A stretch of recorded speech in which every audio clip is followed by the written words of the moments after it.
Hello and welcome to Elseworlds, a DC fan podcast. My name is Jordan Wiegand, and with me, as always, is Chris. And we welcome Ron again here for our draft. How are you two today? Muy bien, very good. Yeah, I'm doing good too, man. I feel like the Chris pre-show dance to the countdown music is like a new ritual. I'm digging it.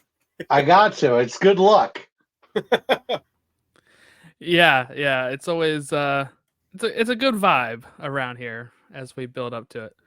Um, and all of a sudden, my picture is like going nuts right now after being fine before I press record. Um, but so we are going to be drafting superhero movies. We talked about it maybe like 2 episodes ago, and we set it back up again last week, I think. But before we kind of get into that, there was some. I don't know if I want to say news because I don't know how newsy it is still. We don't have all the specifics. But Gal Gadot was apparently, uh, I don't know how this came about. It was posted by comicbook.com, but I think she was like being interviewed or something. But Gal Gadot saying that she's working on a Wonder Woman 3 with James Gunn and Peter Safran. And uh, that could mean anything. That could mean she's producing it, which sometimes happens. It could mean she's starring in it. It could mean that it's Elseworlds. It could mean it's part of the DCU. But just kind of something that we can, briefly consider before we dive on in. But Chris, what do you make of this? I guess this little bit of a headline here. If it's a Wonder Woman 3 and we're continuing on with Gal Gadot's versions of the movies, I have a problem with that. If it's Wonder Woman, but it's not necessarily Wonder Woman 3, it's part of the new universe. She's perfectly cast and you just want to keep her. I can work with it, but they have to change the direction and change the tone very similarly to what they did with the first Wonder Woman movie. And they really have to. I don't want to restart. I don't want another origin. I don't want that. But I don't want a Wonder Woman 3 because it was a franchise that peaked and then, oof. So Wonder Woman 84 was very poorly received. I think James Gunn has to be careful here. But if you don't want to get rid of Gal Gadot, I get it. And you're not getting rid of Peacemaker, Viola Davis. You're not getting rid of Margot Robbie, I would assume. So it's not a clean cut. So because it's not a clean cut, if they do it right and walk that line, I'm okay with it. But if James Gunn thinks we can just have her story continue as is, that's not going to work. Yeah, and just to kind of piggyback off that and sort of add a little more color to this outline that we've received. I have a tweet up here from Can We Get Some Toast on Twitter, who's a pretty as we all know, well-known scooper. It says here, pre-strikes, Wonder Woman 3 was supposed to shoot this summer with a script by Patty Jenkins that Gal really liked. Jenkins was obviously returning to direct, but James Gunn scrapped her script entirely because he thought her take didn't fit where he wanted to take Wonder Woman in the DCU. This led to Jenkins no longer being involved in the project in any capacity.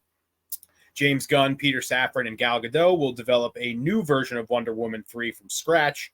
At the end of the day, it won't really be a Wonder Woman 3, but a reboot starring the same actress. Some things we saw in her previous movies will stay the same, some will change. So it does seem like it is going to be her back in the starring role as opposed to, being a producer or what have you. And Chris was spot on with his take on this. It can't be called Wonder Woman 3. It's got to be like Wonder Woman Rebirth or something like that. That was just the first thing that came to the top of my head. But it's going to have to be something that is very clearly stated in the marketing and all this stuff in the lead up that it is part of this new universe, that there is no ties to the Snyder stuff. There is no Justice League tie here. This is essentially not to delve into Marvel territory, but this is a Wonder Woman variant. Same character, different universe. And while we shouldn't get a full-on origin story, I do think that they should take some time to highlight the ways that this version of Diana is different from the Diana we've seen in the Zack Snyder universe. I think if you can take some time to really flesh out how the character is different and make her feel different than the Snyder character, I think you can get past that confusion that some fans might have. But all in all, I'm glad to see it. We were chatting today earlier, the three of us, and I said she was my favorite part of the Zack Snyder's iteration of the Justice League. So the more Gal Gadot we can get, the better, in my opinion. She's perfect for the role. Absolutely perfect for the role. Yeah.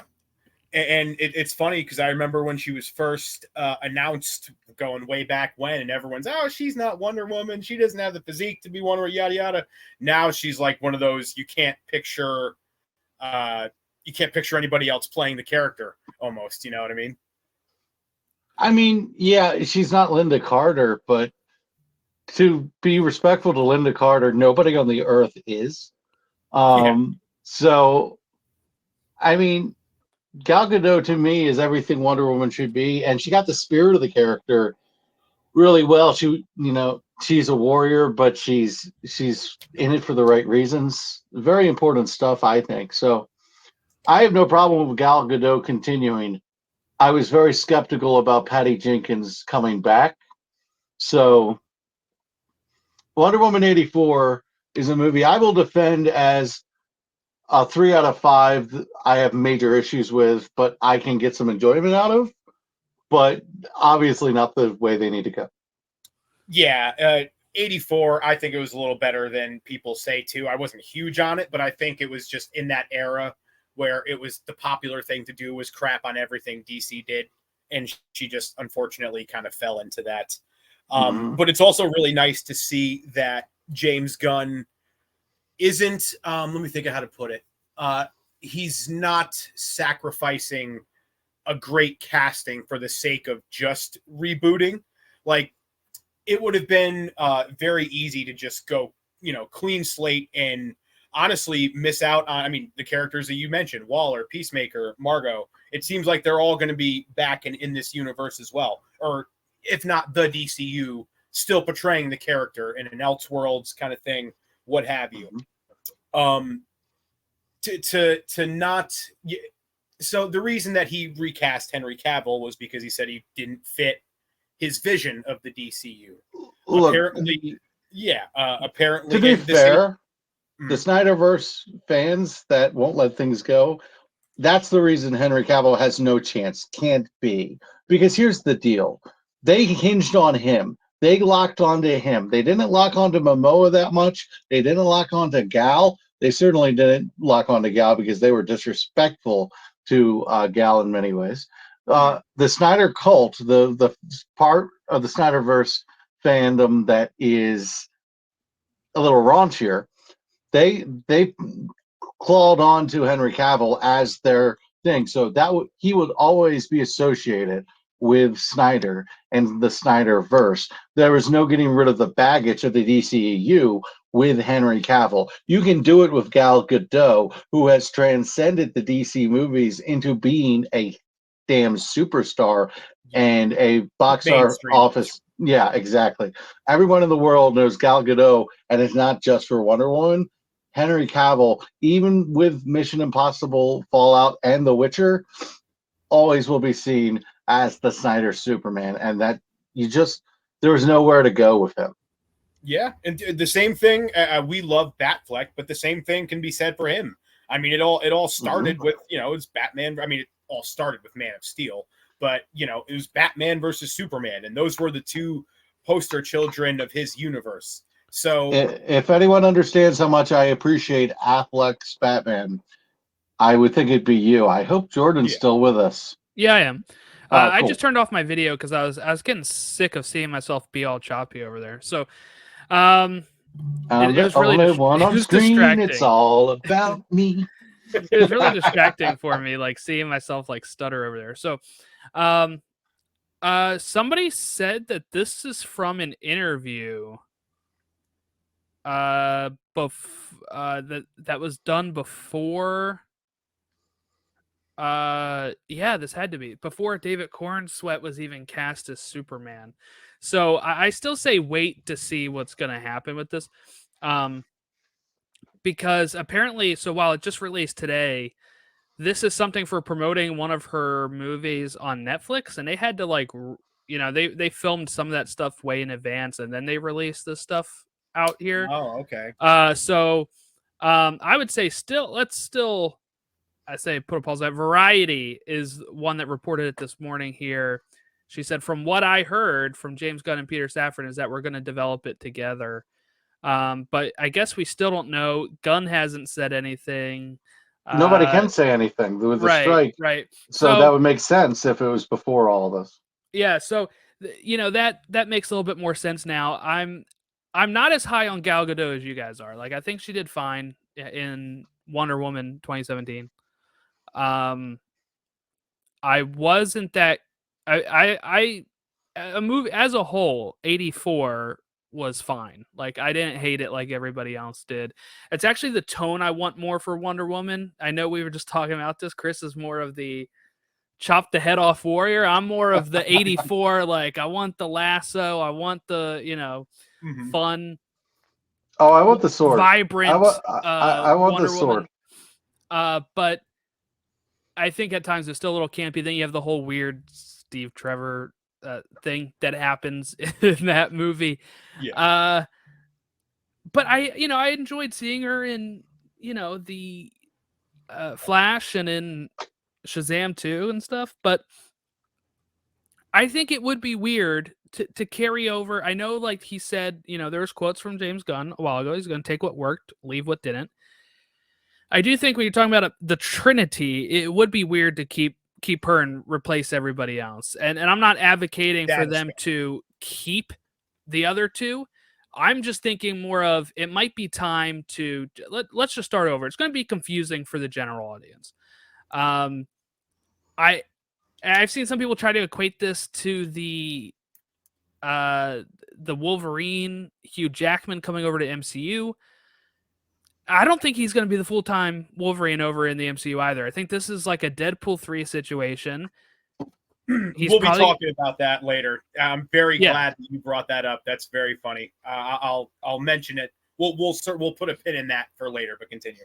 Yeah. So I was just thinking, like, I don't think they can be equated really. And I don't think Gal was so good that nobody else can play her. So I do, I do think that it would be weird, and I think it would confuse because she was one of the more popular things. If she appears in something, look, she's even appeared in these bad movies that people didn't like, right? People didn't like Shazam. People didn't like The Flash. And it could drag the reputation down of the next movies going forward if they think at all that they are tied to this universe. John Cena's character is so far removed from these other movies that people don't really seem to care. I don't think it, and it was, I think for him, I have a tougher time finding somebody that'd be Peacemaker than I think I could find somebody to be Wonder Woman. So I'm waiting to see. I'm waiting to see until stuff is actually announced. There's so many of these movies now that get announced. I mean, I was excited for Batgirl. That whole thing got filmed and it got canned. So I was excited for that too. With the strikes going on still, I'm not betting on any of this stuff actually happening at this point. So I'm just going to wait and see. I see some people getting really upset. I see some people getting super excited. And I'm just like, this may not even happen. So for me, I am just going to kind of sit back on this until I hear more official news. Yeah, that's really, unfortunately, with any news that comes out right now, or I shouldn't say news, because there's been some things we know, like the Superman Legacy casting announcements we heard from directly the horse's mouth. But with this kind of stuff and like the trades, like today there's a thing going around that Jared Padalecki is going to play Nova, and after I picked my balls out of my throat because I was so excited, I kind of had a moment because we don't know if this strike is going to last 6 more days or 6 more months.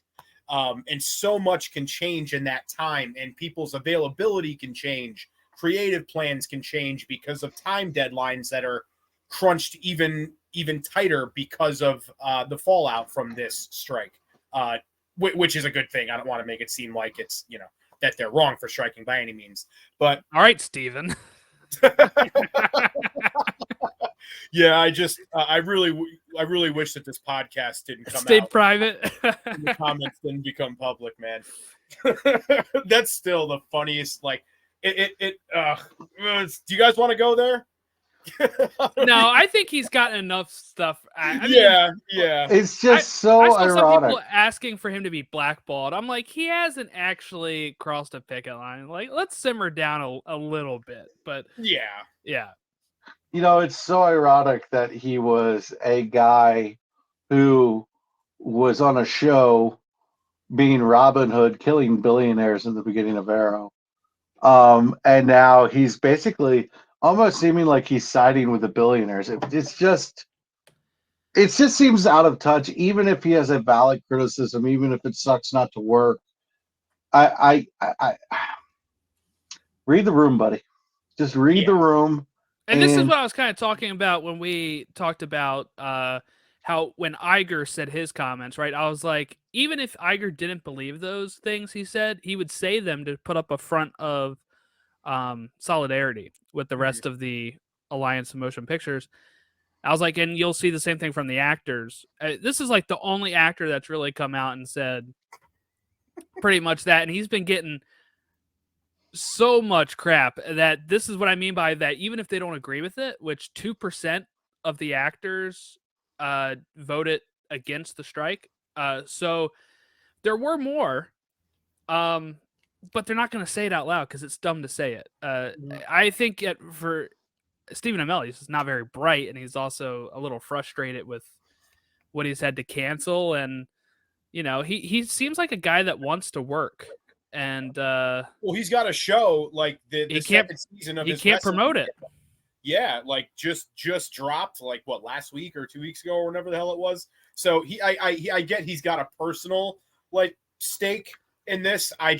My head goes to if he wasn't Stephen Amell like set for life financially and he was legitimately fighting for the next meal on his table, what his tune would be. But well, I do think there's some, and I think this might surprise people. I don't know any of this I'm just gonna guess this. I do think there are some struggling actors that probably also, voted no for the strike or don't agree with it, because while it may benefit them in the long term, right now they're probably struggling to feed their family. So for them, they might be like, I just want to work, right? Like, so I think there are some regular lunch pail, clock in, clock out actors that don't have the big deals that probably do agree with him. But again, they're not going to really come out and say it. But yeah, I found it kind of amusing at how much this really upset people that have no stake in the game, really. But I mean, some of the real vitriol, I was like, I get it was dumb, but like, oh my God. As a person, I have liked Stephen Amell less and less the further he is removed from Arrow. And I heard actually he was difficult to work with on the CW. So I wouldn't be shocked if he's a jerk. People are gray, so he could be the greatest person in the world, and we've just seen some of the bad stuff. But I have a negative opinion of him in what he puts out there in the public. He seems to be a little conceited. He wants to come off as humble, but a lot of times I think he's Mr. Humble Brag. And he went on the Rosenbaum podcast Inside of You, and he had a panic attack. And I all the respect in the world for him. He came back and he finished the interview, but the way that gave him so much publicity got me a little questioning it. Not that he didn't have a panic attack, but he played into it, and I had some mixed feelings about that. So Stephen Amell, he got thrown off of a plane for being a jerk. Yeah, Apparently, like the more I know about this man, the more I just want to separate the actor from Arrow. Well, what I would say to that is always separate the artist from the thing. Don't think that just because you like an actor or a writer or a singer, now we're now seeing with Lizzo, right? Is that just because you like them does it or like the way the work they do doesn't mean that they're good people, right? Like some people are cultivating an image and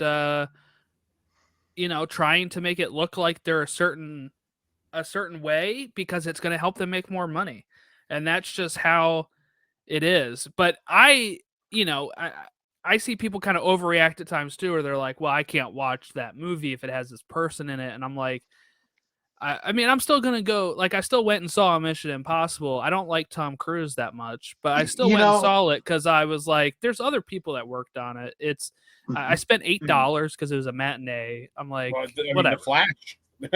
The Flash, exactly, right? Like, there are people who are vegetarians because the way that meat is processed and the way the animals are treated, it doesn't stop the meat industry. right. So I just enjoyed my burger. It's free range, cool, great, free farm raised, great. I kind of just buy the cheapest eggs. It doesn't change anything.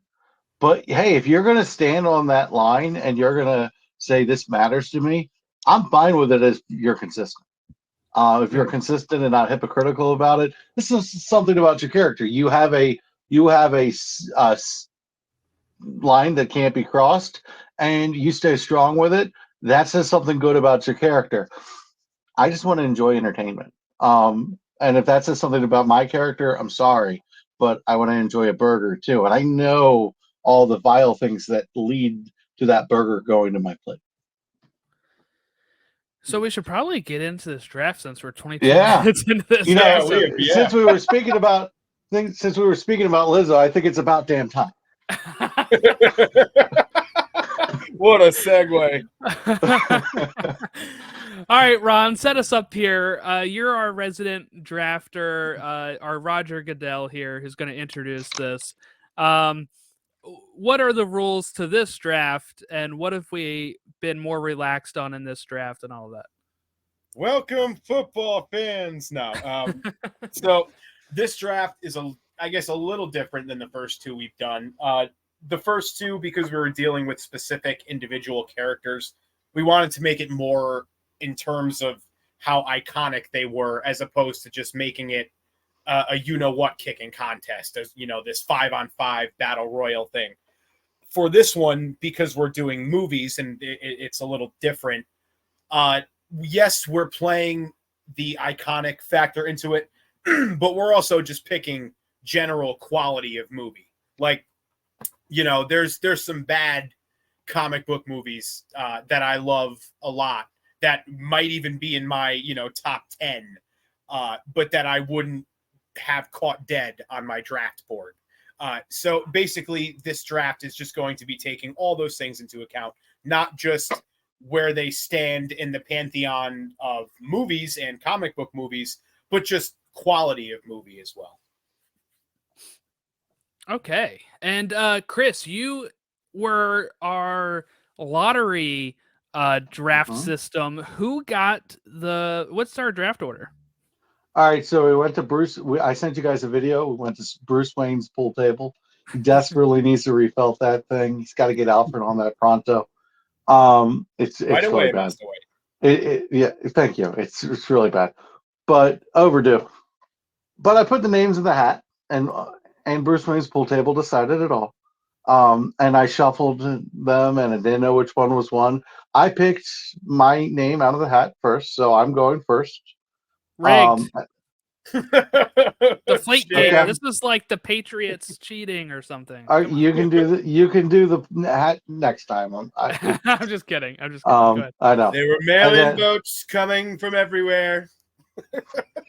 Sorry. Rod just got indicted, so for the third freaking time. So, okay, we're not going there. Ron goes second. So now he thinks it's really rigged because the second pick is the dreaded pick. Hate it. I get it. And then Jordan, by process of elimination, I opened the card anyway. But Yeah, you gotta be sure. It's like when they do like the FIFA World Cup draws, they still open up all the balls to make sure that it was not rigged. Yep. So yeah, that's our order. And as the first pick, I don't think I'm going to surprise anybody here. I really don't. And there are three movies I could legitimately put at number one.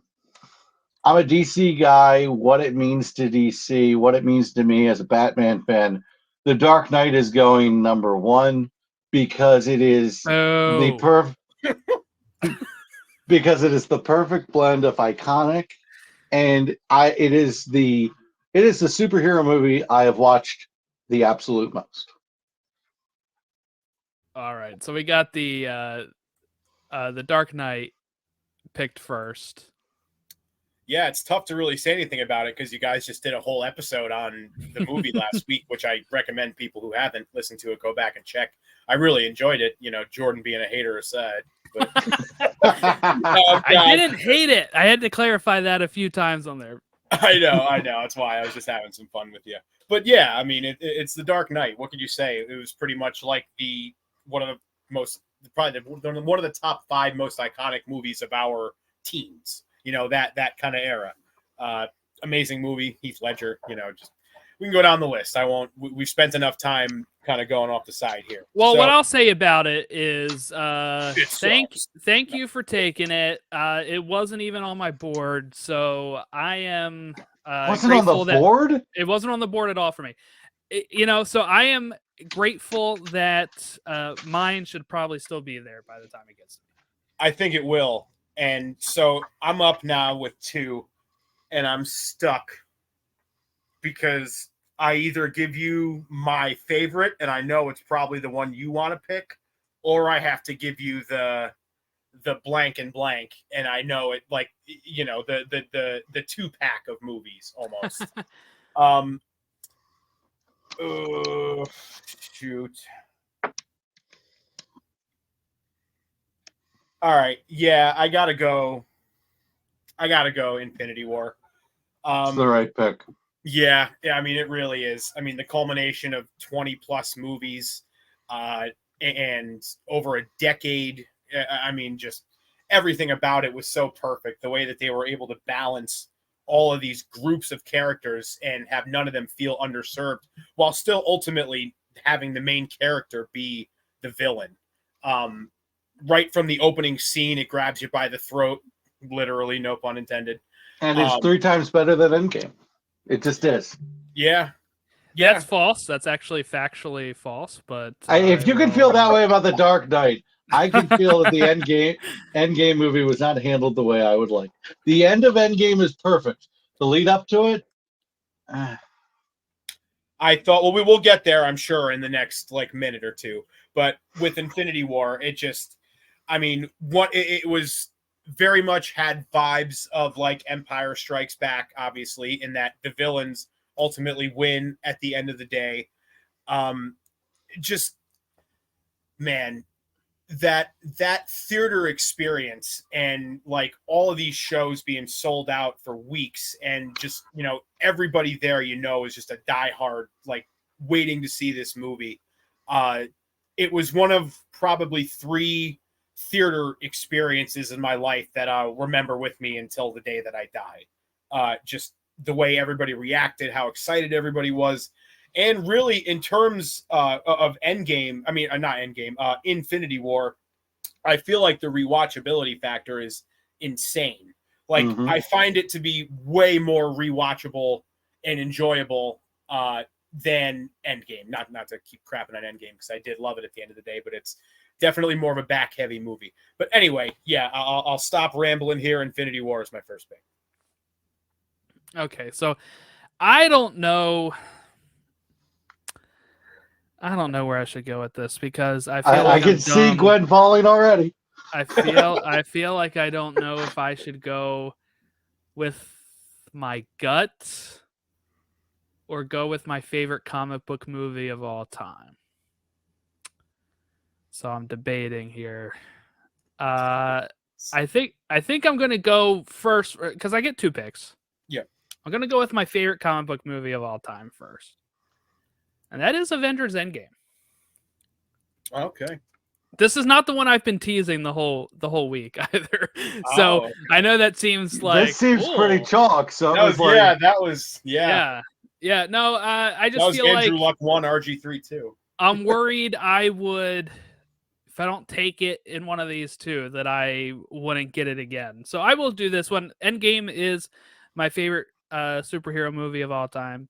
It's got the best 40 minutes of any comic book movie ever. That the portal scene is just it overwhelms me to tears. And you can clip that if you want. If I'm like if I sound corny, whatever.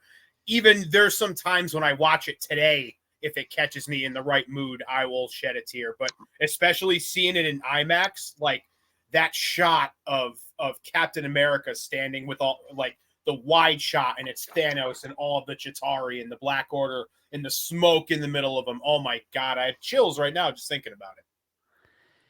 On your left, and come on, Captain America holding Mjolnir. I mean, it was just fan service moment after fan service moment after fan service. I mean, just so good. But not even for that. Like for me, I really enjoyed the whole first, I don't know, however long that is. I love seeing the 5-year gap. Well, I was I hate the flip.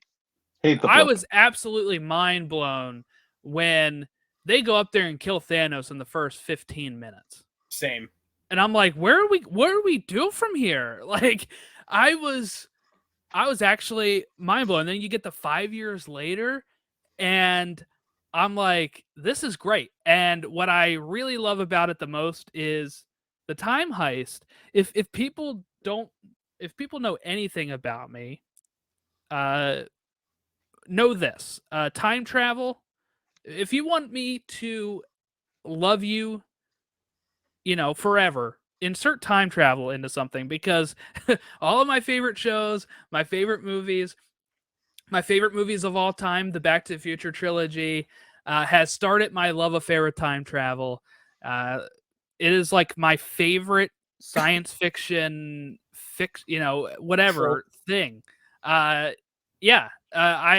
love time travel so much. 12 Monkeys, the TV show, is one of my favorites. Great time travel story. Marty. Lost has great time travel in it. There was just so many things. And when I found out that we're doing time travel in Avengers and they're going back into these moments to make it even a bigger celebration of the end of the Infinity Saga, we're going to different moments throughout time and revisiting those moments all the way back to revisiting 2012 Avengers. Gave us Loki. Yeah, Loki, the TV show, comes from this. Like, it was absolutely perfect for me. And then giving the characters the send-off they deserve at the end battle. And now I'm getting goosebumps thinking about it. Me and too. Then thinking right now about the end credit scene where they do the tribute to the original 6. I mean, this was absolutely the perfect movie. So when I see people say that this is, I've seen a wave before where people are like, oh, it's not as good as Infinity War. That's fine. Now I'm seeing more of a wave of people saying it's really bad. And I'm like, I don't know. It's not a bad movie. It's not a bad movie. It's not The Dark Knight, right? Yes. Like it's way better. Yeah. All right. That's ludicrous. No way. No, the Endgame's on my list. It's not like it's not on my board. I find Endgame to be a bit of work. I don't love the concept of the blip. It was fun in Infinity War because it's the end, and then that's the cliffhanger. But first hour to get through, man, it is somber. It beats you down, and it was, it's just not the mood I want to be in the movie theater. And I feel like after Infinity War, we didn't need to earn that ending the way that we had to earn it. Sitting through it's just not my favorite movie. It's great 40 minutes. It's a great 40 minutes. It is a great 2 hours 53 minutes. I'll tell you that much. The best. I've watched Endgame probably 5 times. I've watched Infinity. Oh, so you watched it more than I watched The Dark Knight. That's good. I've watched Infinity War probably close to 10 times. It's Infinity Wars. It's so usually much more a 2-pack fun for me. I mean, I spent a day during like 2020. I think it was after I got injured. It wasn't. I don't know if it was during. I got a dog bite. My dog bit me accidentally, and I had to take a week off. It was either during that or during COVID that I just was like, I'm gonna just watch Infinity War and Endgame back to back this evening, and I did that for 5 hours. Like I did not move. It was glorious. Actually, it's a really good double feature. Recommend it. Oh God, yeah. But I think also this is really influential.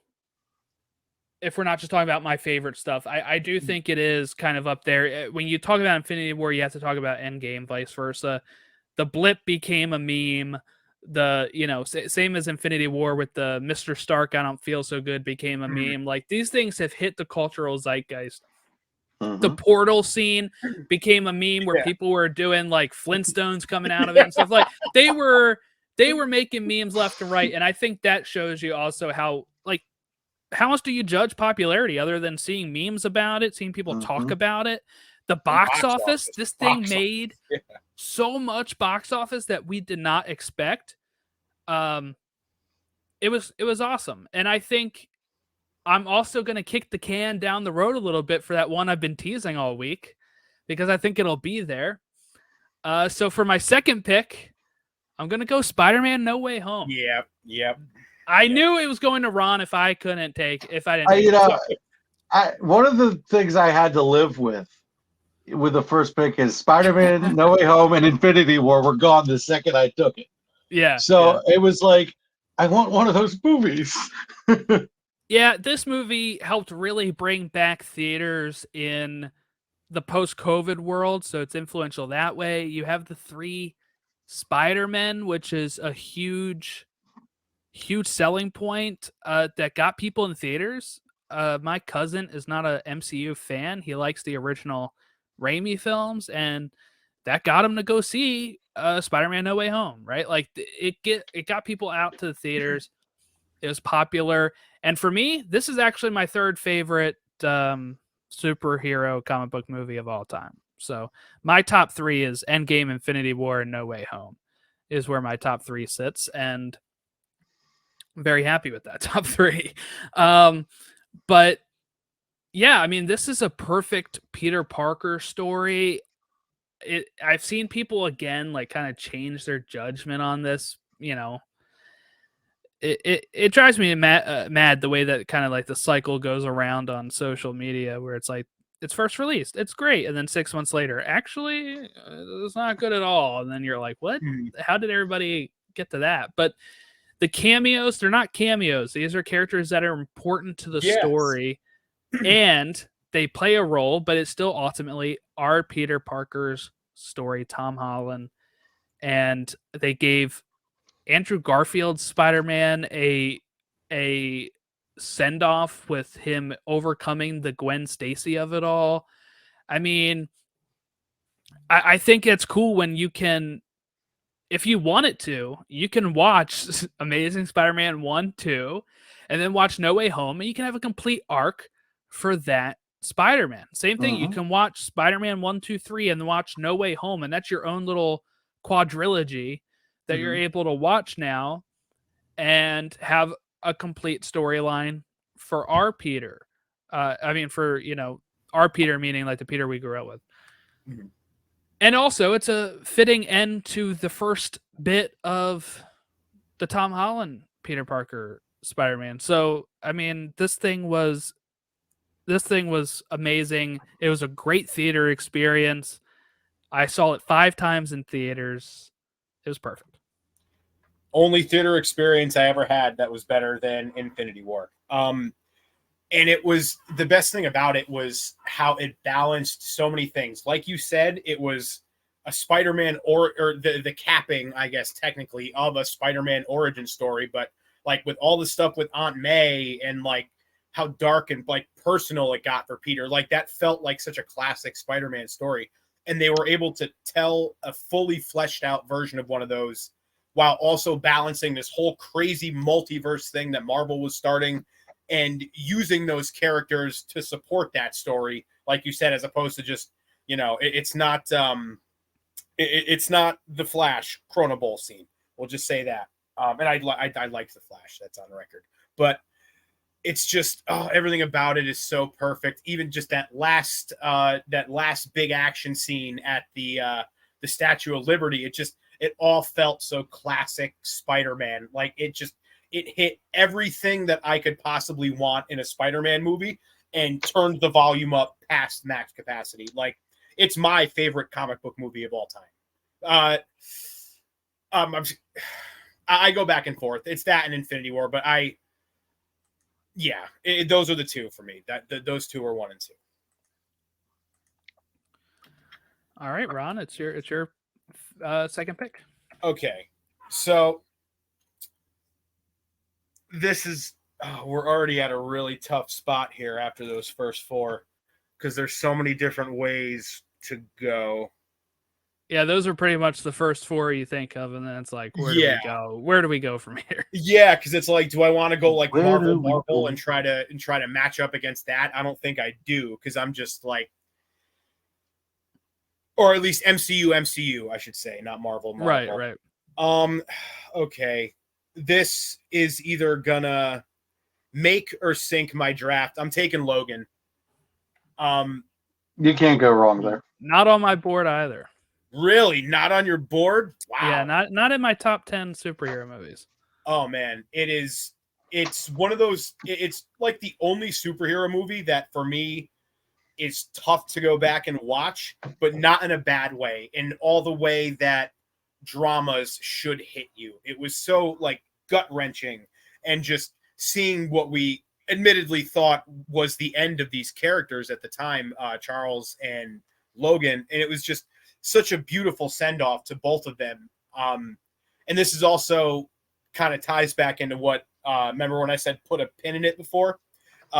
We won't go crazy into this, but I hope when we do get an MCU Wolverine that it is Laura Kinney and not Logan. Just because... No, I don't like that. Right. Maybe down the line, but we're going to be coming, because I'm pretty sure that Logan is going to be quote unquote in the MCU up through Secret Wars. Like, I think that's going to be when all of these Fox X-Men characters really get their final send off. So for me, it would feel a little weird to go right from Hugh Jackman directly into a new MCU phase with a new Logan. It would be a little bit of a shell shock for me. If they were to actually bring the Logan version of Laura, Daphne Keane, who I think is an amazing actress as well, and kind of had her come over with, because we know that this Deadpool movie is going to be all dealing with the multiverse and going to different universes and stuff. I would be very shocked if we don't end up in the Logan universe in that movie. So if there was a way to bring her into the MCU along with Deadpool and Logan, I think it would be really cool and kind of a different slant to distinguish this era of the X-Men from the Fox era. Because at the end of the day, the X-Men has a lot of amazing characters, but when you think of them, you think of Wolverine first and foremost. So if you can have a new, like a entirely different Wolverine to head this one, along with what I'm sure is going to be a lot of other changes, I think it'll be really good. So that's my pitch for Laura Kinney to come to the MCU. Regardless, I'm taking Logan with my second pick. That's interesting. I'll just keep it short on my thought there. I do like Hugh Jackman as Wolverine, but I don't think he's somebody that can't be replaced. So for me, I am very I don't think there's any character that can't be replaced. Honestly. Yeah, dude, that is true. When you've had 3 Spider-Man, it's whatever. Yeah. And like 6 Batman. But I think that the best way for the MCU to go, with the way that they're kind of losing some goodwill amongst the general public, is at the end of Secret Wars, if that's when they're going to draw the line. I don't say reboot, but I mean like a soft reboot in the sense of we're going to focus on the Fantastic Four and X-Men. Mm-hmm. And that is going to be, and then occasional Spider-Man movie. And that's going to be our big things while we're also building out, like more Shang-Chi and more, Miss Marvel and stuff. But so there was just really quick. So there was a rumor that went around a long time ago that all the scoopers, like pretty universally picked up on, that said that Secret Wars was going to be very largely based on the Fox Fantastic Four and the Fox X-Men. So if they were going to do that, like, give them all their last hurrah in Secret Wars and then have the new MCU be the focus on the MCU version of those characters, that could be interesting. And I hope that's not true, actually. I hope that scoop is totally wrong. I want... You've introduced Shang-Chi in 2021. He hasn't been seen since. If you're telling me he's not part of Secret Wars or a huge part of it, or Kang Dynasty, they will be. I think Kang Dynasty is going to be the. So I think the current Avengers movie is going to be Kang Dynasty. Secret Wars is going to be kind of an amalgamation of them all. I don't think it'll be like. I don't think the main characters of the movie are going to be the Fox characters. I think it'll be very Infinity War-esque in that way. We'll get what I want is like a if they're going to have those Fox characters in it, I need them to be more like No Way Home, where they're not totally overtaking the thing. Okay. They should just be part of a universe that is fighting when the worlds collide. It shouldn't be like super involved. And I'm very skeptical about this whole Deadpool 3 thing. Like, not what's official out there. I'll talk about Scoopers, because Scoopers got the Multiverse of Madness stuff kind of wrong. There was some things that were changed, but there's also things that they were really amping up. The whole Tom Cruise thing that wasn't even really a thing. And then I'm just worried they're doing the same thing with Deadpool 3 now, where they're like, oh yeah, it has all of the Fox heroes. It's got Wanda in it. And I'm like, I think people would be reporting if they saw them even close to the set, and some of these people haven't been. So I've gotten out of the scoop game, right? I am not trusting anything until I see it at this point. And you're going to enjoy it more. Been really off at times. And you're going to enjoy it more for doing so, because I think a lot of people are going to take themselves out of enjoying Deadpool 3 because they had so many expectations that could not be met by the actual production. So I'm with you on that, Jordan. I think a lot of times we follow this very tightly, but you got to let go a little bit. It's like that 38 Specialist song. Hold on. Loosely? Yeah. Hold on loosely, but don't let go.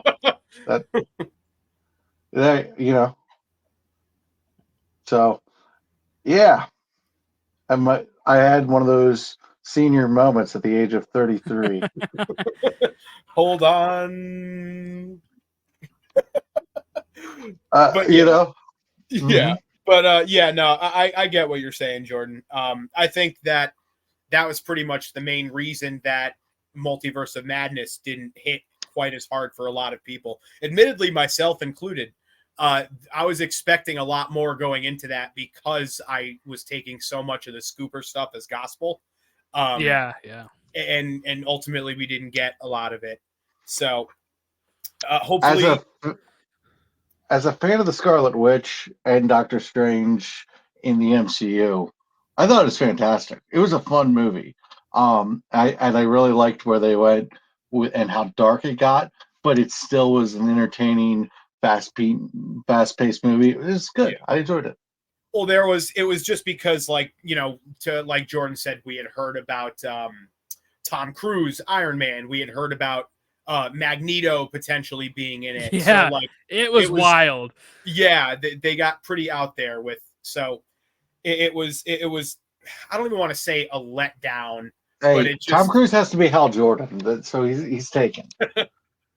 Hopefully. Yikes, I don't want that either. All right, Chris, your second pick here. you got All two. right, so this might surprise some people. I think it's part of one of the best trilogies in superhero movies. And when I was a kid, it was one of the movies that we had. Like it was very big. It was a very big movie for me because for a while we didn't have the MCU. We didn't have a lot of the movies we have today. Spider-Man 2 of the same Sam Raimi trilogy is got to be my pick. Spider-Man 2 has one of the most iconic Spider-Man scenes with them stopping the train.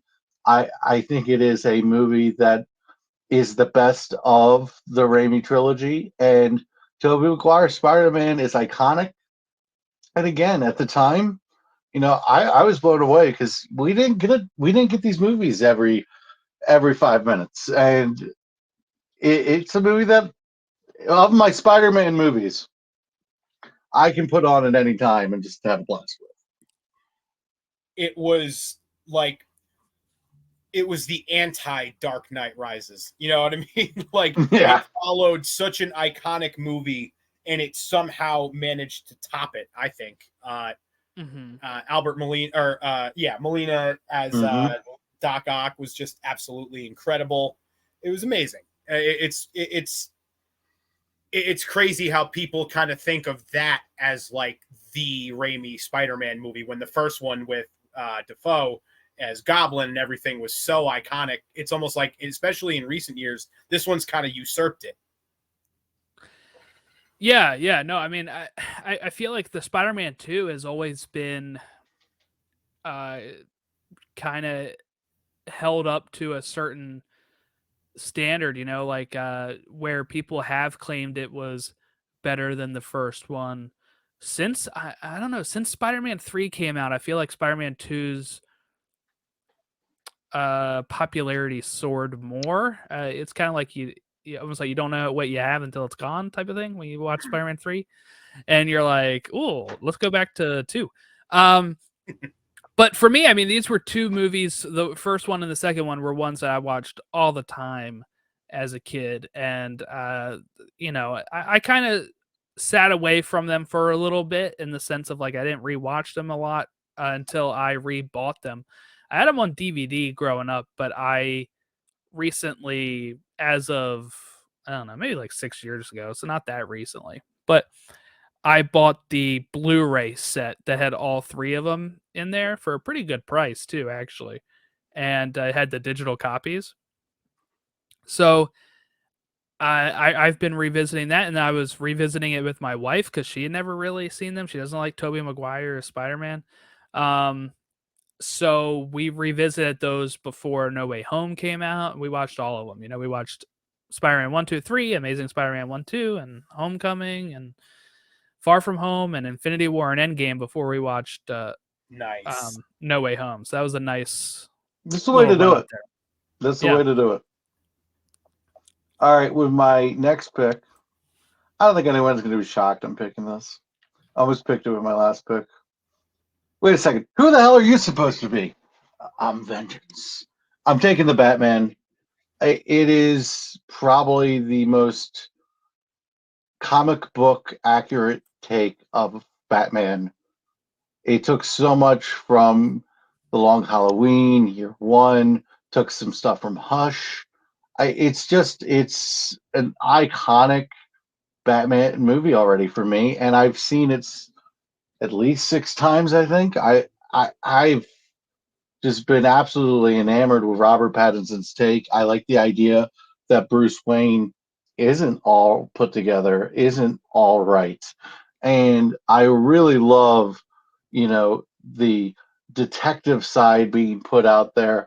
They made the Riddler interesting, which is a sign of great writing. And I just really enjoyed the score.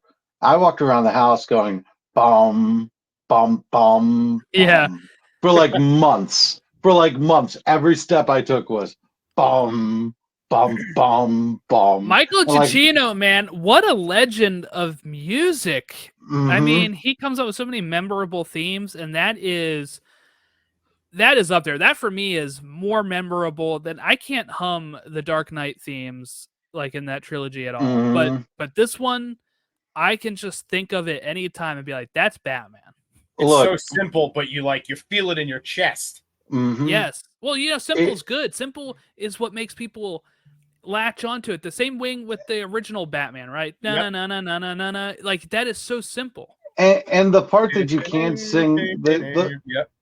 the part that you Spider-Man. can't really sing along to after and before it ends again with a dun dun dun dun. It's such a heartfelt, like beautiful piece of music that really it's like this heartbreaking song, and it's just I love the score for the Batman. I need more Andy Serkis as Alfred. I loved everything about this movie. For everything that we say about the Dark Knight being iconic, I think the Batman is the best depiction of the Batman that I read in the comics. I love Batman. He's the character I've read the most comics of, and this movie just it's pitch perfect. The Carmine Falcone uh, thing, and it's just honestly, John, John Turturro was I just should have won an award for his acting in this movie. Just unbelievable. Just I could talk about this movie forever, but it might be a little recency bias for some people, but the Batman, it did Batman the way that everything I so after the Christopher Nolan trilogy, after the Burton and Schumacher films, there was still some Batman stuff that I wanted in a movie. I wanted a different Batman movie, and Matt Reeves delivered it to me. It was as if he made the movie for me. I love this movie. It had to be on my list. And if you don't think it's a top 5 movie, I don't care. Yeah, this if you listen to my Dark Knight breakdown with Chris, this I've mentioned this is my favorite Batman movie because it is. And I never felt like live action Batman ever got it fully right until this movie. This is the Batman I wanted to see. He was Batman most of the time. He's the world's greatest detective in this. He's solving actual mysteries, not just beating up people, but he also is beating up people. Like it is a perfect blend for me for what I want out of Batman. Yeah, yeah. I don't hate to pick at all. So we're back to me, and I think I just got to go chalk here. I'm taking the first Avengers movie. Um, if that movie had failed, I would say there's two movies in the history of Marvel that if they had flopped, the MCU would not exist. The first Iron Man and this, because Mm-hmm. while Iron Man was the first, Marvel movie, this was the first chance to see if they could tell a story like this, told across multiple different, essentially franchises, because you think Iron Man franchise, it's all under the umbrella, but these are all their own individual IPs. So telling a story across multiple IPs that culminate all in one specific story, and it was so epic that they went back to it in Endgame, and it definitely delivered, especially that ending, the Battle of New York. I mean, it's when you think Battle of New York, that's it's so iconic. It's got its own name, the actual fight. It was just an amazing movie, man. And if it had flopped, at the very least, we wouldn't have seen this extensive of an MCU. It probably would have just been more. They might have gone back to a more episodic, thing where each thing is a little more self-contained. Maybe you got some threads, but just not to where you were going to be dropping all these money on team-up movies that nobody was going to go see. But it really laid the foundation for what would come in years that all led up to Infinity War and Endgame, and I freaking loved it. So yeah, I'm glad to have it with my third pick. Ron, I almost picked this instead of the Batman, and it was a very difficult decision. I think you made the right pick. I love the Avengers movie. If it wasn't for Joss Whedon, I probably would have taken this over the Batman. That just gave it Fair. just the Batman, just the nudge. Because the Whoa, so more we're not getting Justice League? You're not picking that, Chris?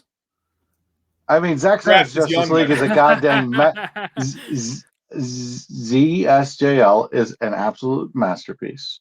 In this crowd, I know I don't have to rush to get it. If I do, put it on my list. It's an absolute masterpiece. What Joss Whedon gave us is a criminal scraping of a movie. I'll just leave it at that.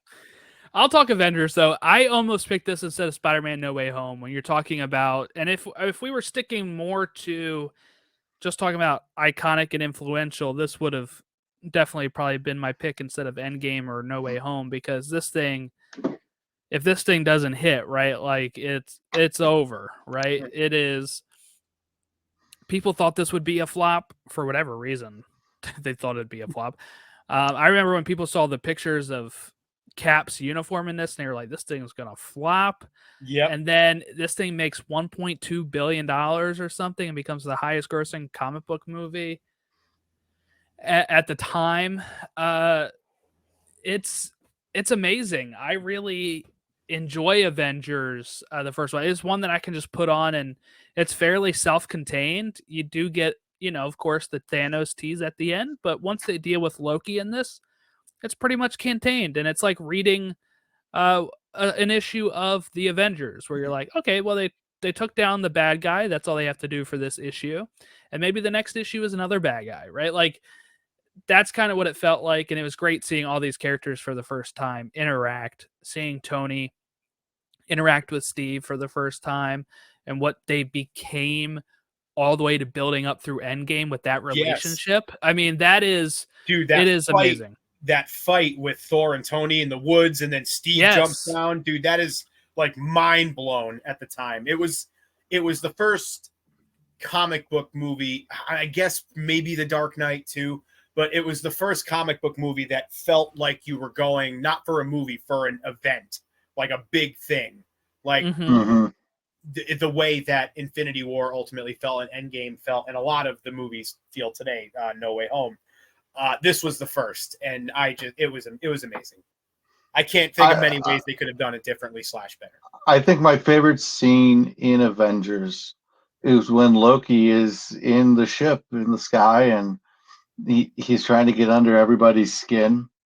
And it's set up so much. I mean, I don't think Marvel really planned for Loki to be what he was for them. And no, they thought they were going to kill him off in Dark World, and they had to backtrack after the success of Avengers.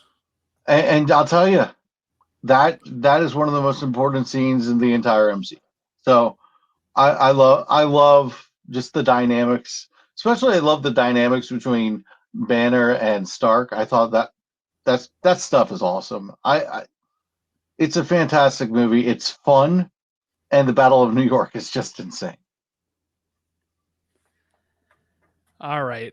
So this is the pick I was going to make. This is the one I was thinking of taking first or second, and I held off, and I knew it would be here. Chris gave me a scare, though, but I'm going to go Spider-Man 1, Sam Raimi.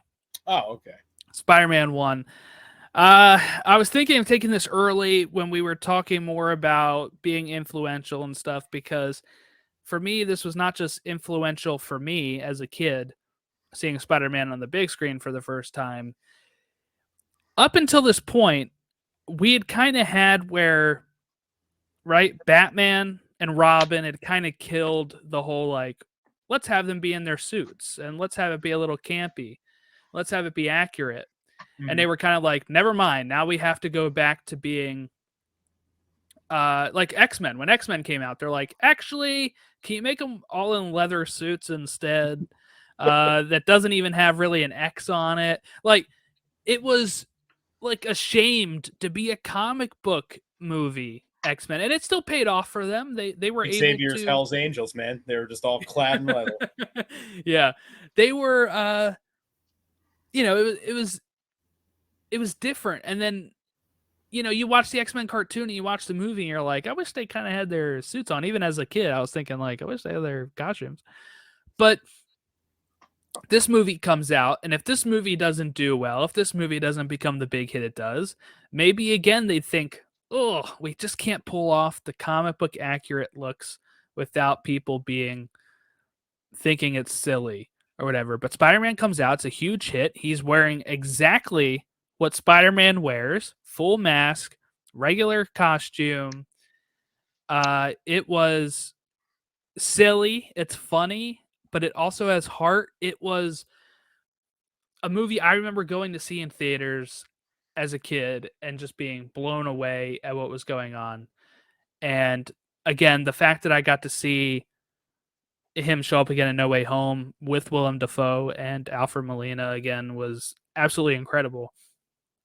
But I think this movie kind of loses it a bit in the sense of like people don't really talk about how influential this was when you look at the type of comic book movies we were getting at that point. We were getting things like Blade. We were getting things like X-Men that were just a lot of leather, a lot of, not it fit Blade more than it does the X-Men, trying to fit into what people realism in terms of action movies as opposed to leaning into the comic book side. Mm-hmm. And it being more realistic, right? Like we see that with Batman Begins, which comes out, a few years after this, but with it being more like realistic and stuff like that, they were kind of turning away from those comic book Batman movies in the early 90s. And this I think without Spider-Man in this movie hitting, there's no MCU, there's no Iron Man, there's no at all. Like, this was really influential with the way to get it done. And I think one thing that I need to point out too here is it's funny how things have changed, because I feel like when we kind of get some of the fan comments right on Twitter and stuff about a movie not being accurate enough, and you have this Spider-Man movie where he's shooting web out of himself and he doesn't have web cartridges, that was not a big deal at all when this movie came out. Nobody cared at all. But now if the MCU started that instead, it would be mayhem on Twitter right now. Or X, whatever you want to call it. Yeah, without question, dude. And this movie, I think, maybe more than any movie, period, scratches that early 2000s nostalgia itch. Like when I go back and watch this movie, I am instantly transported back to when I was 12 years old. It's just such a great nostalgia movie in that regard. But it also, to your point, it definitely it showed Hollywood that there was a strong audience for comic book movies, like that it wasn't just going to be the kids movie of the summer, that adults and kids alike will show up if you tell a good story. Right. Who do I pick next? This is where I haven't really thought about, is this pick, like my fourth pick. I'm kind of like, I don't know where to go here. It's a tough spot. It's a tough spot for sure. Because we're in that point now where all of the movies that broke molds and set standards have been taken. Now it's just, it feels like we're in a gray area where it's more of a subjective thing. Yeah, and I think I'm gonna do this. Don't do it. Oh, I don't know. What do you think I'm doing? Hold on, Chris. I'm gonna really quick, not to pause the draft. I'm gonna DM you what my next pick is gonna be, and I guarantee you Jordan's about to take it. Okay. All right, go, Jordan. All right, you sent it? You're good? Yep. Okay. I'm taking Guardians of the Galaxy. Mother! Is that what you had? Show him, Chris. Oh, do you have your phone on? Yeah, it's exactly what he had. I knew it. Damn it. Yeah, it was between this and another James Gunn film, but I'm going to take Guardians of the Galaxy. I really love the movie. It's in my top 10 comic book movies, but I also do think it's influential in the sense of an iconic with how much he got to make us care about a tree and a rabbit, right? A raccoon. People thought that, or Thor would call him a rabbit, but people thought once again, we talked about the Avengers, like, oh, this is Marvel's first flop coming up. And then this thing came out and was a huge hit. And it was standalone enough to make people be able to go see it without seeing the rest of the other movies. And there are people that are Guardians of the Galaxy fans that went and saw Endgame and Infinity War without probably seeing the other films because they liked the Guardians characters. And they got a perfect send-off in Volume 3. So, like, these characters became so big so quick, and I'm so thankful James Gunn got to see out his trilogy. Oh, dude, I'm so mad right now. So, this movie was such a big swing, not only in that these characters were so unknown in the Marvel universe at the time, comics and stuff, and just the general sort of knowledge of superheroes, but it was also a side of Marvel that we hadn't seen yet. The cosmic stuff, it was so like, it was such a staunch departure from what we had seen in the more Earth-based. I mean, yeah, we saw, we did see Asgard and things like that, but in terms of just the pure space stuff, it was just such a big swing, and it had such a high risk of being like Green Lantern, Ryan Reynolds-esque, and it was like everything that movie should have been, in a tone and a vibe and a feel. It was, oh God, I love it. I'm so mad you took this movie. It shows the importance of the director in a comic book movie. I think in comic book movies, the director is so damn important. Yep. Great pick. So we're back to me here for my fourth pick. Man, that's such a bummer. The whole week I was literally saying Guardians is going to be my fourth round pick, and it might win me the draft. Oh man, I got to pivot hard right now. I don't love this pick, but I'm going to take Civil War. One of the most iconic Marvel comic stories of all time, fully delivered. And it was such a unique concept. Obviously, at the time, we had seen a lot of these superhero movies, for the most part, in terms of the layout, was very, I don't want to say cookie cutter, because they all found little subtle ways to be different from each other. But it was very, villain loses at the end of the movie. It's coming. It was just, this was so different in that, yes, there was a villain with Baron Zemo and all that, but it was also about the heroes fighting against each other. Obviously, the iconic airport scene, the first time we ever saw Spider-Man in the MCU. When that trailer dropped, I think more than any trailer that Marvel's ever done, that's the one that broke the internet. When people saw Spider-Man swoop down and steal Captain America's shield, I will never forget where I was when I first watched that. I was on my lunch break at my job watching it in my car. See, but so you remember exactly where you were. And the scene and everything about it totally lived up to the hype. It was an amazing movie. Can't go wrong. It might be a little safe, but I'm glad to have it in the fourth round. It's great value. All right.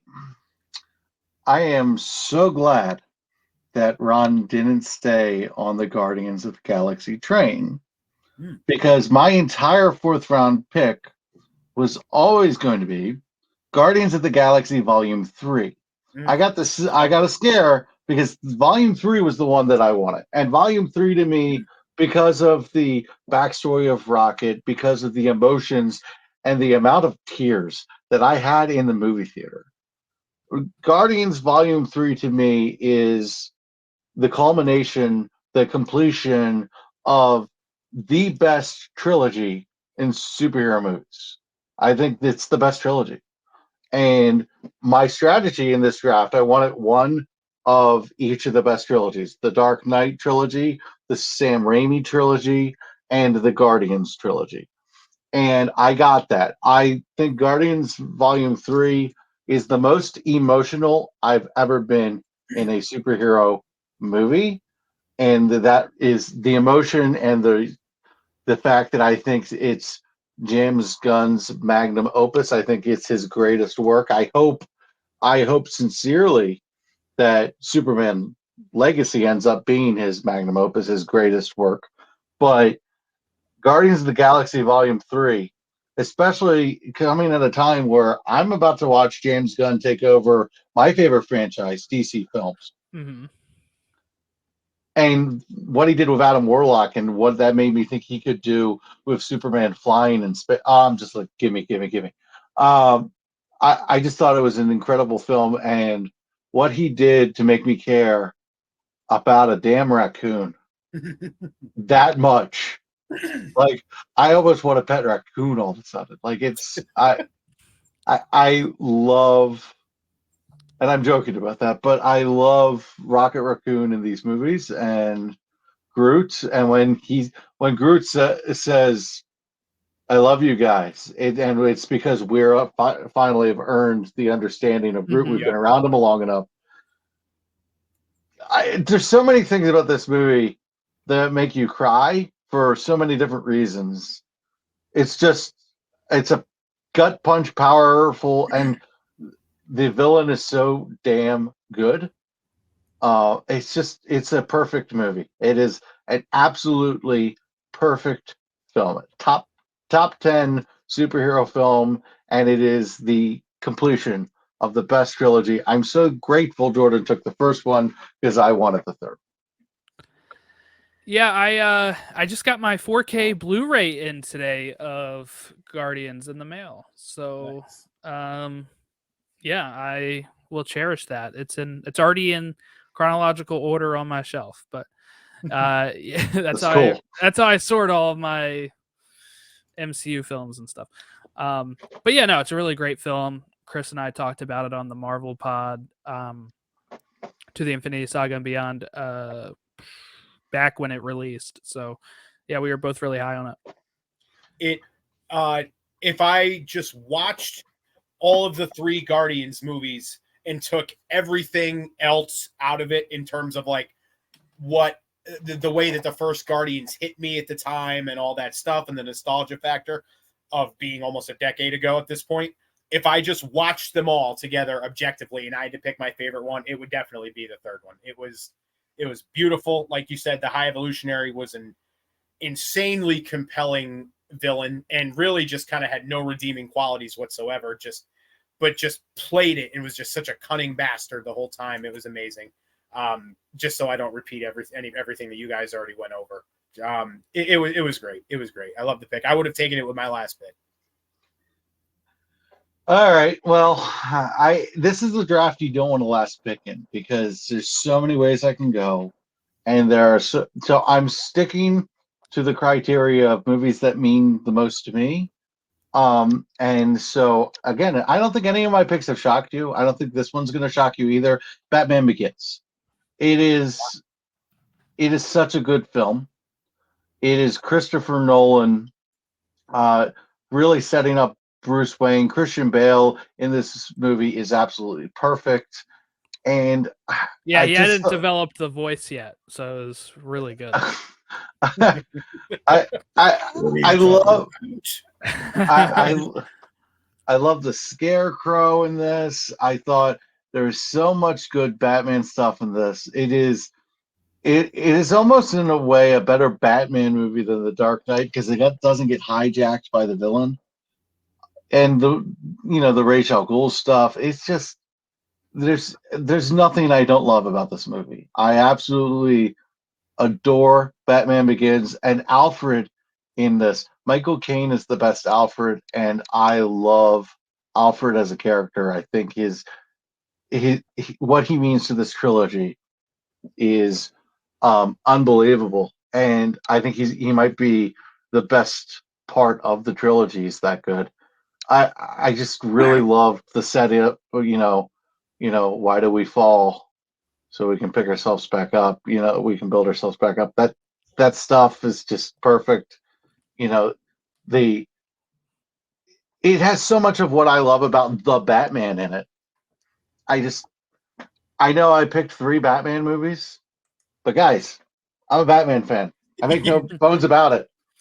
So Batman Begins. I almost picked Into the Spider-Verse. That would have been my next pick. Oh, okay. Well, but before we get to what will be my last pick, that is what it is. Just sucks. I was oh man, I mean I'm going to get it, but the only thing that upset me about Batman Begins is the way that they portrayed Scarecrow. And it's not to say that the acting job was bad or anything like that by any means. It was, he feels like the Scarecrow is like low key my favorite Batman villain. No, Loki's in the Avengers. No, but I've always been a big like horror fan, and obviously Scarecrow really scratches that itch. But he feels like one of those characters that just wasn't suited for the Nolan universe. This in the same way that Bane felt like that. It would have been like trying to put, Clayface into one of those movies. Mm-hmm. I just think they I get it. real worlded him a little too much for my liking, and it severely hampered my liking of the movie as a result. But with that said, it's still a totally fine Batman movie, and I'll go back and watch it just fine, no problem. But yeah, Chris, you spoiled me there, but it's totally fine, because I'm still very glad to have Into the Spider-Verse as my fifth movie to close it out here. Perhaps the most important animated movie. Is it a reach to say of all time? Not comic book, movie, animated movie. The Lion King would be up there. The only superhero like one Toy that Story, I think stuff like that, right, but like yeah, Toy Story, I feel like The it's Lion gotta be in King. the conversation. The only superhero film that I think even holds a candle, and I think it passes it, is The Mask of the Phantasm, Batman: The Mask of the Phantasm, which is an honorable mention for me. I'll just get out of the way. But I think Into the Spider-Verse changes animation forever. I think it is completely iconic. So I think it is a perfect pick. And as I said, I almost picked it over Batman Begins, and it was a hard pick. Yeah, I think it's definitely the only animated movie you can include on one of these lists and not have people be like, "Oh, what are you talking about?" It's just so much heart for an animated movie. Not like I went into that thing just being like, "Oh, okay, it's cool. It's going to be a Spider-Man like animated movie. It'll be fun. It'll be lighthearted. There'll be some, some light trials and tribulations." Dude, I walked out of that movie, my hair was blown back. I was like, that's one of the best things I've ever seen on screen, period. Saw it 3 times in theaters. So amazing. I actually preferred it to the second one. I know everyone's going nuts. I know. I agree with you. We agree. I agree with you, Ron. I think that's a 3-way agreement. I think that Across the Spider-Verse suffered from leaving me wanting so much more because it's a part 2. Exactly. It's very similar to Mission Impossible just ended on a part 1. And it might be the best Mission Impossible, but because it's not a complete story, Fallout's still my favorite. See, I'll disagree with you there, Chris, is that I actually felt like we had more of a wrap up in Mission Impossible: Dead Reckoning Part 1 than we did in this. But there's still a lot up in the air. But yeah. They Tom Cruise refused to have that end on the cliffhanger it was supposed to end on. So you have him to thank for that. Yeah, but I was thinking about taking this some point in the draft as well. I really like this. Like you said, Ron, I like it more than the second one. I know people have been really high on the second one, saying it's like better. But when I walked out of that second movie, I text my friend who was like, oh yeah, it's better than the first one. I texted him. I said, the first one's still the best. And part of it is it's a complete story. Part of it is the way it makes me feel, right? Like I get teary-eyed. Me too. At the end, when he's like, anybody can wear the mask, because that is the main message of Miles Morales and his version of Spider-Man, and that whole film where you see even a pig, right, can be Spider-Man, and anybody can wear the mask. And I usually get choked up at that point. While the second one has left me at a point of, and like I said, I in my review, I still enjoyed it. It's 4.5 out of 5 stars for me, but it's not 5 out of 5, which is what this one is. And it's because of that cliffhanger where I people tried to equate it to Empire Strikes Back, I think Not we even actually have close. Empire Strikes Back wraps up a lot more than what this movie did. Big time. So I am no, I agree with you. The first one is really great, and I've been thinking about taking it some point in this draft. It's amazing, dude. Like, that when they kill Peter Parker, like that, like, oh man, it was such a shock. And then the music in the background and stuff when they're going through his funeral and everything, and Miles walking through the graveyard. And oh god, I didn't think an animated movie could elicit that kind of like reaction for me, let alone do it multiple times throughout the course of 2 hours. Mm-hmm. So yeah, I'll wrap up my draft with that and be very happy about it. James Gunn's favorite superhero movie too, so that counts for something. So there's a few ways I can go here. I can go Superman 78, right? I can go Batman 89. Mm-hmm. I could go another Marvel film, which is all I've taken so far. Oh wow. I could go another James Gunn film, which is in the cards here. But I'm not sure which one to take. If I'm talking about favorites, I lean towards taking one that Chris just mentioned, which is Mask of the Phantasm. But I think I'm going to end up actually taking James Gunn's The Suicide Squad. You know, that's a good pick. This is my favorite DC film. This is my favorite, of the DC universe. This is my favorite. I really enjoy the movie. It's critically acclaimed.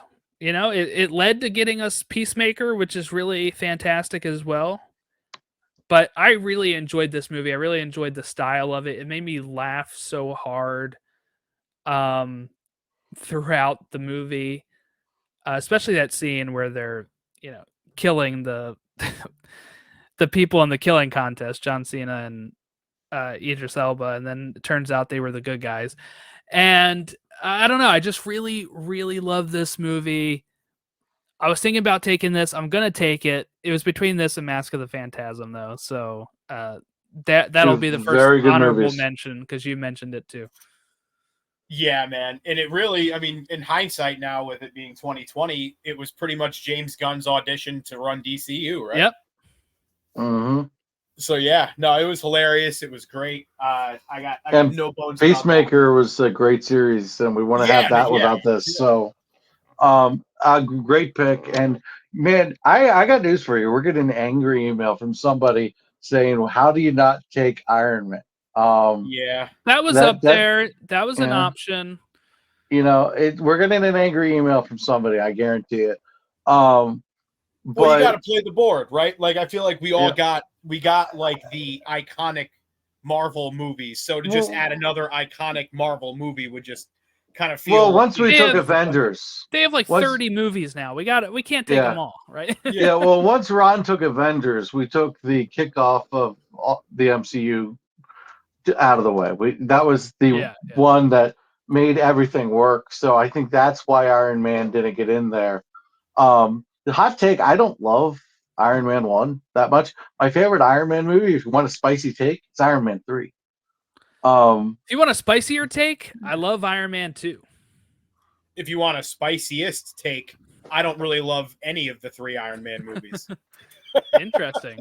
I don't think the Iron Man films are in the top 10 of MCU. I don't think any of them are. No, the first one's very iconic, but for me, none of the Iron Man movies hit. Like, I loved Iron Man, the character, and, like, he was one of my favorites in the Avengers movies and stuff like that.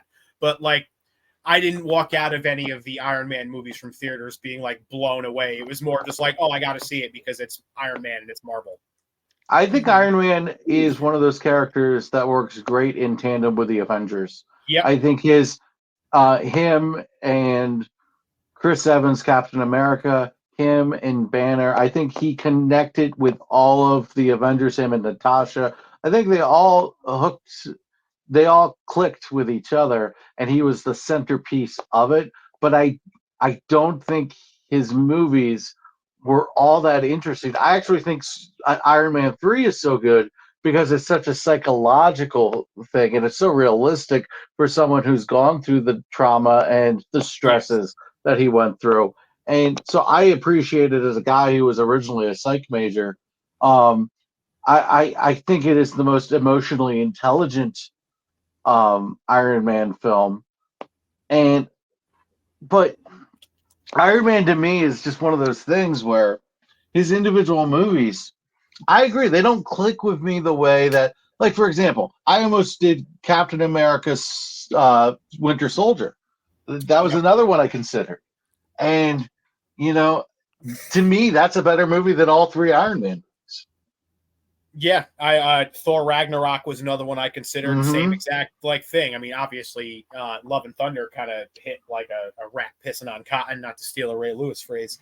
Ray But Lewis phrases are always accepted on this podcast. yeah, but of all those like original Avengers, I just by far it was Iron Man's movies did it the least for me. Like I prefer Love and Thunder over.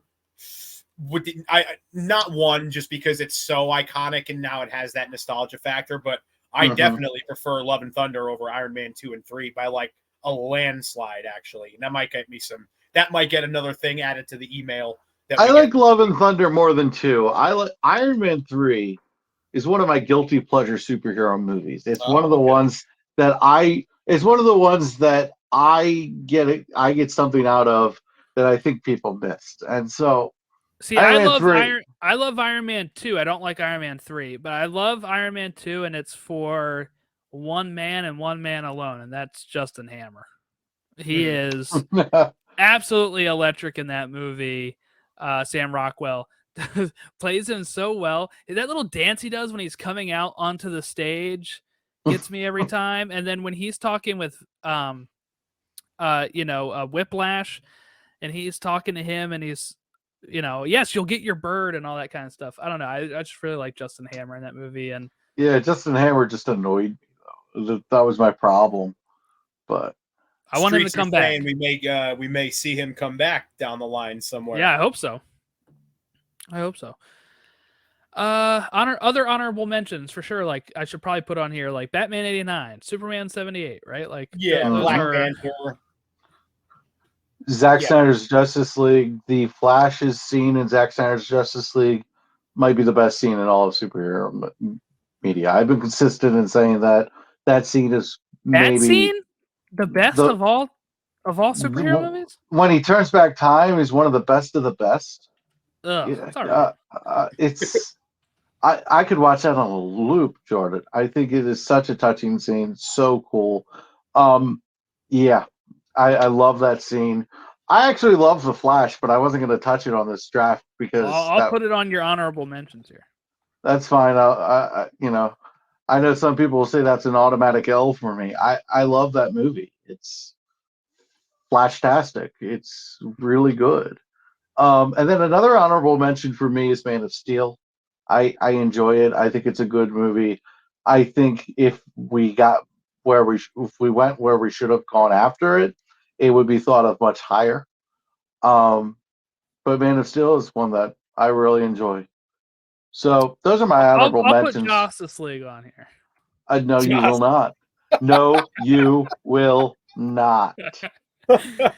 I would probably also just add, for me personally, the first Deadpool, and even though I love the second, actually I prefer the second one, but I think just because it was such a big swing to make a superhero movie about a superhero who makes fun of like what superheroes are, sort of thing, and to cast Ryan Reynolds, who was not fresh off of Green Lantern, but that was the last time we had saw him. Oh, that reminds me. Yes, Green Lantern. Stop it. Jordan's playing a troll here. No, Deadpool's one of those movies that transcends because my dad and his wife do not really like superhero movies. and they love Deadpool because it's hilarious. Yeah. I actually try to point them to some things that I think they might like in the superhero media. They won't have it. Deadpool, they're all about it. Nice. Yeah, so that and my last one would be Days of Future Past, but I think that's probably just more of a personal thing. Like I don't think anybody would have that in any of their like objective top 10 lists. I loved X-Men Days of Future Past. I'll put There- X2 actually too. Yeah, that you was can a- put that it. was a big Yeah, hit for a while. The animated Gotham by Gaslight is phenomenal. Is it? I haven't seen it. I enjoy it. It's got a twist in there that I think is fantastic. I Like love the different than the comic comic? too. Yeah, it's different. Yeah, but Okay. yeah, it's they take some license with it. I thought it was really, really well done. I think it's my favorite animated movie for DC, not named The Mask of the Phantasm. Oh, mine would be I like Batman Beyond Return of the Joker. That would Oh, be that nice. one is so good. That was one I was thinking of That's taking. really good actually. too. That's really good. That's fantastic. I Terry watch it. I McGinnis- watch it quite a bit. Terry really love McGinnis that realizing beating the Joker just by talking back and talking more and talking over. That's so Mhm. good. Just so good. He's like, the other guy didn't do this. movie. I love Yeah, it. because It's Terry just so is more. perfect. Terry's more like a Spider-Man. He really is. You know, like yeah. quipping and Mm-hmm. it's pretty much like for Batman Beyond, they were like, what if we made him Spider-Man because he's a teenager who loses his dad, which is kind of like his father figure, like Uncle Ben. He's got a full mask, no cape. Like he really is like the Spider-Man version of Batman, and I think that's why I was so drawn to him as a kid. I really liked Terry McGinnis. I love really Batman wanna see Beyond. It's a something. great show, and that was a Same, great yeah. movie. So, obviously, Terry McGinnis has a bit of the best Jason Todd and Dick Grayson qualities without the bad Jason Todd qualities. You know, he's kind of got. You know, I can see how they came up with him too. But I think Spider-Man was probably a really good one. We could go on forever. We love superhero movies. That's the thing. But I like Aquaman. I don't know that I would put it in draftable territory. I love Birds of Prey. Again, I don't know that I would put that on my draft. But you know, a lot of good superhero movies. What we talk about constantly, so they can't be that bad. And let's hope, we look back 5-10 years from now and this list looks totally different because we've got a whole nother decade of amazing movies coming out. So if I could wish upon a shooting star right now, I'd wish that Superman Legacy becomes number one on everybody's board. That would be great. Another honorable mention I forgot here was Batman and Robin and Fantastic Four from 2015. No. Really. Oh God! And the made-for-TV Captain America movie. Yeah, the Roger Corman 90s Fantastic Four. No, but here's my Spider-Man on Ice. Here's my last take on The Dark Knight. I do think it was influential, but I think at times it was influential in the wrong way too. In the sense of this is what made everybody start thinking we got to go realistic, gritty with comic book movies. Like they tried to do it with Amazing Spider-Man. They tried it with Fantastic Four, like I just mentioned. There was a time where they thought Spider-Man was good. It was the first one was good, but the second one they tried to fit. The second one they made the same exact mistake that BVS made. They were interested in world building. They weren't interested in movie making.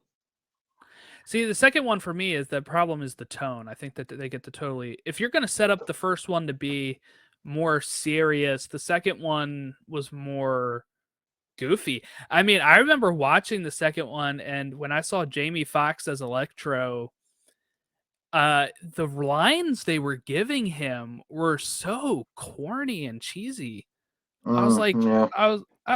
I was so confused because I heard really good things from a guy I worked with, and I went and saw it, and I was like, I mean, I still liked it. I was like, it was fine, but I was like, they didn't really nail the villain. And I know Jamie Foxx could do better, and we got to see it at least in. I would in have No liked Way to Home, see. but I would have liked to see them just mulligan the Amazing Spider-Man 2. I would have liked to see a better movie because I thought the first one was really good, and I think Emma Stone as Gwen Stacy was great casting. And yeah, Andrew Garfield at the time didn't hit with me. But watching it back, like, oh crap! Much better in It- hindsight. Much I, better. I think I had too much Toby in my head at the time. Yep. And looking back at it, he's really more like Andrew Garfield's really more comic accurate than a Toby was. I think he's a little bit of a smart ass. if you're talking about He's a little Spider-Man, cool. yes. Yes. If you're talking about Peter Parker, that's where you can differ, because I think Andrew Garfield does a good job of being the ultimate universe Peter Parker, which was like a more recent upgrade where he's kind of like more of a, he wasn't cool still, but he had friends. He was like a moody teenager. I could see Ultimate Spider-Man Peter Parker skateboarding, which is what one of the big complaints was from the Andrew Garfield one. But I think people nail it when they say, like, okay, Toby was a really great Peter Parker. Andrew was a really great Spider-Man. His quips, he was really good at quipping and being relaxed. Like when that guy breaks into the car and he's already in it, right? And Yeah. I mean, that scene's great. But I think Tom Holland has been a pretty perfect mix for both of them. But I see people keep clamoring for like Amazing Spider-Man 3. I don't want it. I don't want Spider-Man 4 either, like Toby's. I think these characters got such a good send-off in No Way Home that I'm like, let's leave it be. Like, we don't always have to milk everything. Right? I think I think the Andrew Garfield Spider-Man has a place to go. I don't know that Tobey Maguire's Spider-Man does, but I left Endgame. I left No Way Home thinking I really want to see more Andrew Garfield Spider-Man. I want to see him with a story that Spider-Man, the Amazing Spider-Man 2 is just one of those movies I have so many problems with. And I think looking back at it, because I just rewatched the Amazing Spider-Man movies with my mom actually recently, and I couldn't believe how much I enjoyed the first one. And the second one, it's better than I remember it being, but I still just have so many issues with the movie, and it really frustrates me. So I would be down for more Andrew Garfield Spider-Man because he's better than I remember him being, to be honest. Yeah, I would as well. I think it's tough because I do think we'll see Andrew and Toby again in Secret Wars. But I'd be more fine with that than I would with like a whole film. Yeah, and I would be totally on board with Andrew getting a third movie if we didn't know it was just going to be another Sony what show. I mean, Yep. They with the exception of Venom, and even that's a little bit of a divisive thing. I enjoyed them, but I know not everybody did. They've done nothing to inspire confidence that they can right any of the wrongs of the first two and not release something that people are just going to crap all over again. So I do think the characters definitely got a lot more way to go. I just don't trust Sony to get them there. Yeah. All right. We should probably start wrapping up the draft here, but we'll find more fun things to talk about as they are actually going to start talking to the writers again on Friday, the studios. Thankful. So we're going to get maybe some movement, not fully done or anything. It's going to be the reopening of negotiations. But also coming up in August is Ahsoka, and if you think that this guy has too many podcasts, you are right. And I have another one. It's called The Pod Awakens, a Star Wars fan podcast, and we are going to be covering Ahsoka over there when that launches later this month. I just wrapped up Secret Invasion coverage over on the Marvel show To the Infinity Saga and Beyond. I'm about to start right after Ahsoka's Loki coverage starting over on that podcast. And like I mentioned last week, my friend and I are going to be starting another podcast about movies I haven't seen, and that first episode is going to be Pulp Fiction, which I haven't seen. So I'm going to watch that. I'm excited for the second episode. Why the Dark Knight sucks.